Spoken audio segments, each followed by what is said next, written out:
আর শুরুতেই যে খবরের দিকে নজর রাখতে হচ্ছে, জন্মের ভুয়ো শংসাপত্র মামলায় আবারও গ্রেফতারি। বাসন্তী থেকে পুলিশের জালে নার্সিংহোম মালিক। পাকড়াও সোনাখালীর বাসিন্দা রহমতুল্লাহ মোল্লা। পাঠানখালী পঞ্চায়েত থেকে পোর্টালে ভুয়ো শংসাপত্র। রহমতুল্লাহ নার্সিংহোমের ঠিকানায় জাল বার্থ সার্টিফিকেট। আপনাদের আরো একবার জানিয়ে রাখি যে খবরের দিকে নজর রেখেছি, জন্মের ভুয়ো শংসাপত্র মামলায় ফের গ্রেফতারি। বাসন্তী থেকে পুলিশের জালে নার্সিংহোমের মালিক।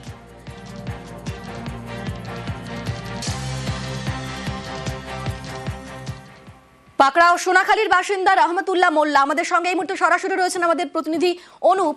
অনুপ, কিভাবে এই কারখানার মালিকের খোঁজ পেল পুলিশ এবং সেই কারখানার মালিক কতদিন থেকে, নার্সিংহোমের মালিক কতদিন থেকে এই কারবার করত, এখনো পর্যন্ত কি কি আপডেট আমাদের কাছে রয়েছে? দেখো, যেটা আমরা জানতে পেরেছি পুলিশ সূত্রে, যে গত মঙ্গলবার রাতে বাসন্তীর যে সোনাখালী যে নার্সিংহোম তোমাকে দেখাবো, দেখো এই যে দেব নার্সিংহোম, এখান থেকে কিন্তু রহমতুল্লাহ মোল্লাকে কিন্তু গ্রেপ্তার করেছে পুলিশ। কারণ যে ভুয়ো জন্ম সার্টিফিকেটের যে হচ্ছে দুর্নীতি হয়েছে, সেই ঘটনায় কিন্তু পুলিশ গৌতম সর্দারকে গ্রেপ্তার করে। গৌতম সর্দারকে গ্রেপ্তার করে কিন্তু জানতে পারে গোসাবা থানা পুলিশ যে রহমতুল্লাহ কিন্তু এই ঘটনার সঙ্গে জড়িত রয়েছে। এরপর রহমতুল্লাহকে গত মঙ্গলবার রাতে গোসাবা থানার পুলিশ তাকে গ্রেপ্তার করে।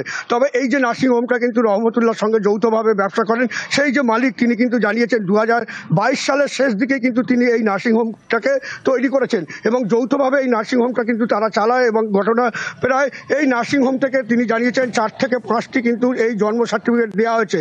তবে তিনি নিশ্চিতভাবে বলতে পারছেন না যে সার্টিফিকেটগুলো কেউ ভুয়ো কিনা। কারণ রহমতুল্লাহ যে সার্টিফিকেটগুলো দিয়েছে সেগুলো কিন্তু যে পঞ্চায়েত থেকে দেওয়া হয়েছে তার কিন্তু নথি করা আছে, সেগুলো কিন্তু তারা কিন্তু করে রেখেছে।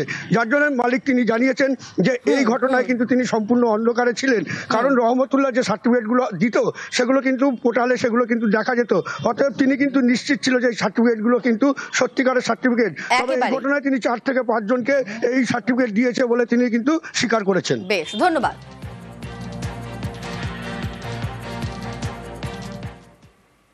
ভুয়ো জন্মে পাসপোর্ট বাতিল। পাঠানখালীর ভুয়ো জন্ম শংসাপত্রে পাসপোর্ট বাতিলের আবেদন। রিজিওনাল পাসপোর্ট অফিসে সরাসরি চিঠি লালবাজারের গোসাবার পাঠানখালী পঞ্চায়েত থেকে এই 3500 ভুয়ো শংসাপত্র। ভুয়ো শংসাপত্রের পাসপোর্ট চিহ্নিত করে বাতিলের আবেদন। শংসাপত্রের রেজিস্ট্রেশন নম্বর রিজিওনাল পাসপোর্ট অফিসে। পাসপোর্ট অফিসে রেজিস্ট্রেশন নম্বর পাঠিয়েছে লালবাজার। হাওড়ার বাসুদেবপুর, মালদার মানিকচকেও ভুয়ো শংসাপত্র।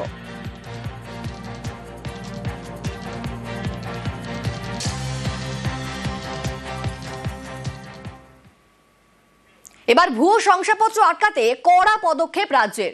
রেজিস্ট্রার বা সাব রেজিস্ট্রার নিয়োগের জন্য chief registrar of birth and ডেথসের অনুমতি বাধ্যতামূলক।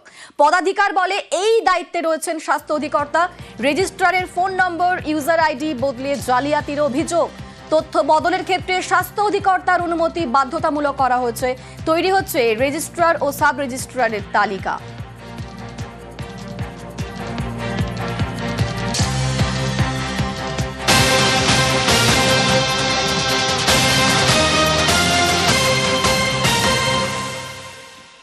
আর এবার যে খবরের দিকে নজর রাখতে হচ্ছে, আবারও কলকাতা পুলিশের স্ক্যানারে বাংলাদেশি। 1991 সাল থেকে পরিচয় লুকিয়ে কলকাতায় আশ্রয়। পাসপোর্ট ও বৈধ নথি ছাড়াই অবৈধভাবে ভারতে প্রবেশ। আমাদের সঙ্গে প্রতিনিধি অমিত রয়েছে। অমিত আরো বিস্তারিত বলতে পারবে। অমিত, কি জানতে পারছি? দেখো, সপ্তাহখানেক আগেই কলকাতা পুলিশ কমিশনার সমস্ত থানা এবং ডিভিশনকে নির্দেশ দিয়েছিলেন যে কোনো অনুপ্রবেশকারী যদি লুকিয়ে থাকে তাহলে তাদেরকে চিহ্নিত করতে হবে এবং তাদের বিরুদ্ধে পদক্ষেপ নিতে হবে।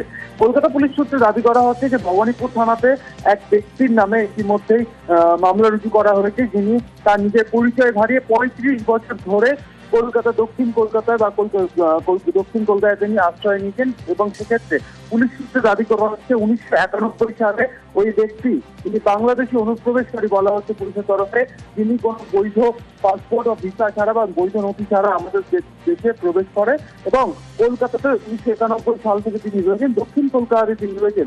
এখানেই শেষ নয়, তিনি যেটি করেছেন এখানে আত্মগোপন করে থাকা, নিজের পরিচয় লুকানো, ছদ্মবেশ ধারণ করে থাকা, এমনকি ভারতীয় বিভিন্ন পরিচয়পত্র যেমন ভোটার কার্ড, আধার কার্ড, প্যান কার্ড, এই সমস্ত পরিচয়পত্র তিনি তৈরি করেছেন, সেক্ষেত্রে সরকারি আধিকারিকদের কাছে মিথ্যে কথা বলেছেন এবং ভুয়ো নথি দিয়ে এই সমস্ত ডকুমেন্টস বানিয়েছেন। কলকাতা পুলিশকে সেই তথ্য আসে, তারই ভিত্তিতে এফআইআর হয়েছে এবং তদন্ত শুরু করছে সিকিউরিটি কন্ট্রোল অর্গানাইজেশন। বেশ, ধন্যবাদ। এটিএম লুটের ঘটনায় আসি। জলপাইগুড়ির পর এবার শিলিগুড়ি। ব্যাংক কর্মী এবং তার পরিবারের পর এবার তৎপর এক কলেজ ছাত্রী আবাসনের ঘর থেকে এটিএম লুটের ভিডিও করেন, তারপর 100 ডায়ালে ফোন। তরুণীর বাবা ফোন করেন লোকাল থানায়। এলাকায় পৌঁছে যায় পুলিশ, কিন্তু ততক্ষণে দুষ্কৃতীরা হাওয়া।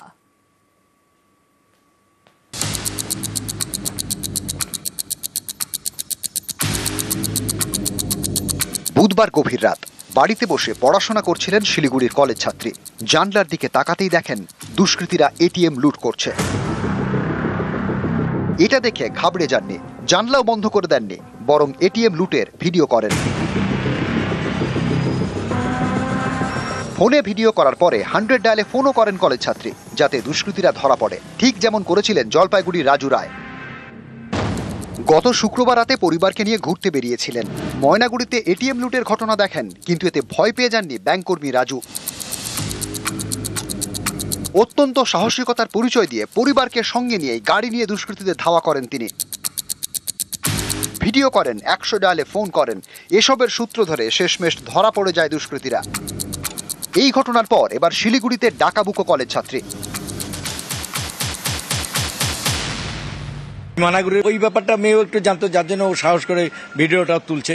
কিন্তু মানে অতটা মানে নার্ভাস হয়ে গেছিল যে ও যদি ওখানে চিল্লায়, কারণ ওদের কাছে তো অস্ত্রপাতি থাকতেই পারে। তারপর 100 ডায়াল ফোন করছিল, কিন্তু 100 ডায়ালটা যদি তুলতো তাহলে হয়তো চোরকে ধরা যেত। আমি আমার ফ্যামিলিকে নিয়ে মাঝরাতে যেমন সাহস নিয়ে এগিয়ে এসেছিলাম, এইভাবে যদি আমাদের প্রত্যেকটা সমাজের লোক যদি এইভাবে এগিয়ে আসে না, তাহলে হয়তো আমাদের এই রাজ্যতে যে দুষ্কর্মটা করছে বাইরের লোক এসে, আমি আশা করব এটাই যে পরবর্তীতে কোনো দুষ্কৃতী সাহস পাবে না।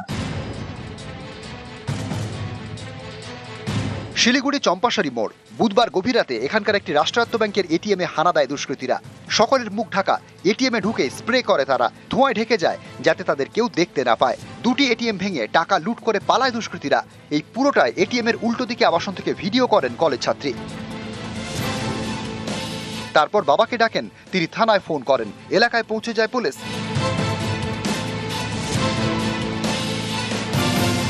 আগুন পুরো লেগে গেছে ভেতরে, আর পুরা বলকা দিয়ে ধোঁয়া বেরোচ্ছে। তারপর আমি নিচে দৌড়ে আসি, পাড়া প্রতিবেশী আরো সবাইকে আমি ডেকে জাগাই। আমার এক অফিসারের নাম্বার আমার জানা ছিল, ওনাকে ফোন করলাম, উনি সঙ্গে সঙ্গে ফোনটা তুললো। তাই বললাম, স্যার আমার বাড়ির সামনে এটিএমটা অলরেডি চুরি হয়ে গেছে, প্লাস ওখানে আগুন লেগে গেছে পুরা, আপনি তাড়াতাড়ি ব্যবস্থা করুন। अराउंड 1050 हो सकता है। लास्ट कब अपलोड हुआ था पैसा? वो भी हम लोग चेक करेंगे, अभी देखा क्या हुआ? प्राथमिक तौर से क्या लग रहा है, गैस कटर से करता है? Gas cutter. তদন্তকারীদের সন্দেহ এটিএম লুটের পিছনে থাকতে পারে বিহারের দুষ্কৃতীরা। এই গ্যাংয়ে কি ময়নাগুড়িতেও এটিএম এ লুটপাট চালায়, খতিয়ে দেখছে পুলিশ।